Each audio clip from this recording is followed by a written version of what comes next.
Bonjour, cette seconde vidéo consacrée à la visite du réseau vous présente l'étage inférieur.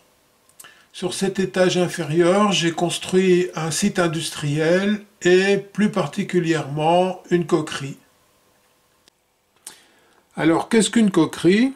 Eh bien, c'est un site industriel qui va transformer le charbon en coque, c'est-à-dire un matériau composé presque à 100% de carbone.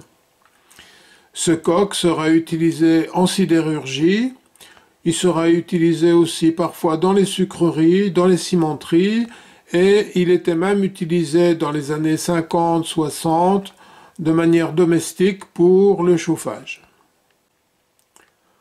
Ce coque va être fabriqué dans cette installation, plus précisément les fours à coque, dans lesquels on va chauffer le charbon à une température comprise entre 1100 et 1300 degrés pendant une vingtaine d'heures, en fonction du type de coque qu'on veut obtenir. On va utiliser des charbons d'origine et de nature différentes. Donc, pour fabriquer du coque, on a besoin de charbon. Ce charbon, il arrive par train Talbot et est déchargé sur cette trémie. Vous trouverez un lien dans la description qui pointe vers une petite vidéo où je vous montre le déchargement via cette trémie. Après déchargement, le charbon est transféré via ce convoyeur à bande vers le grand bâtiment qui est les silos à charbon. En réalité, il manque les lavoirs, mais je n'avais pas assez d'espace pour pouvoir les représenter sur ce réseau.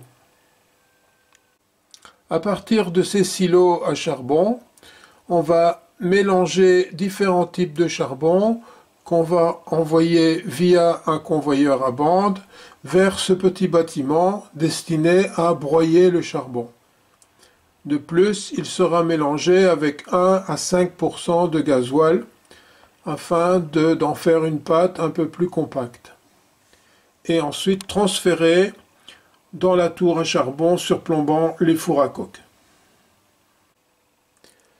À partir de la tour surplombant les fours à coque, on va pouvoir remplir cette petite machine qui s'appelle une enfourneuse, qui va, comme son nom l'indique, remplir les différentes cellules des fours via ces petites trappes circulaires qu'on voit sur le dessus des fours. On va donc décharger à l'intérieur de chaque cellule entre 20 et 40 tonnes de charbon en fonction de la taille des cellules, ça dépendait un peu d'une coquerie à une autre. Après cuisson, le coque est déversé dans ce petit wagon qu'on appelle le coque-car, qui va ensuite, sous cette espèce de grande tour qu'on appelle la tour d'extinction, qui va arroser le coque en fusion pour l'éteindre. Il sera ensuite étalé sur le quai pour pouvoir le laisser se refroidir et sécher. Après extinction, le coque est transféré via ces convoyeurs à bande vers les installations de criblage.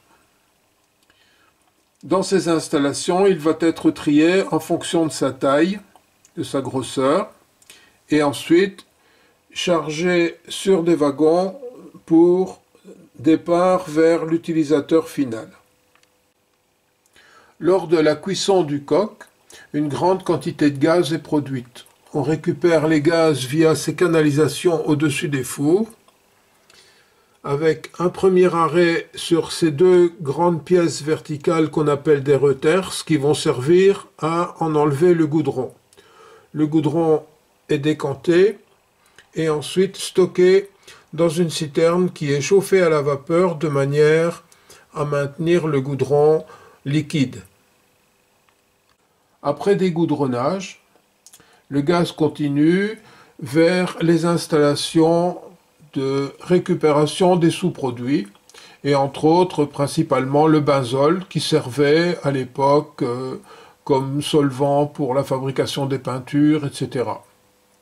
Et après tous ces nettoyages, le gaz sera stocké dans un gazomètre avant d'être envoyé vers une centrale électrique ou même être réutilisé par la coquerie pour chauffer les fours.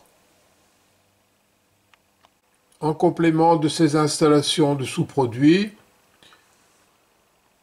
on a une chaufferie qui va produire la vapeur nécessaire à tous ces traitements et on a aussi des installations de dépotage qui permettent de charger, décharger les sous-produits qu'on va évacuer par train ou par camion.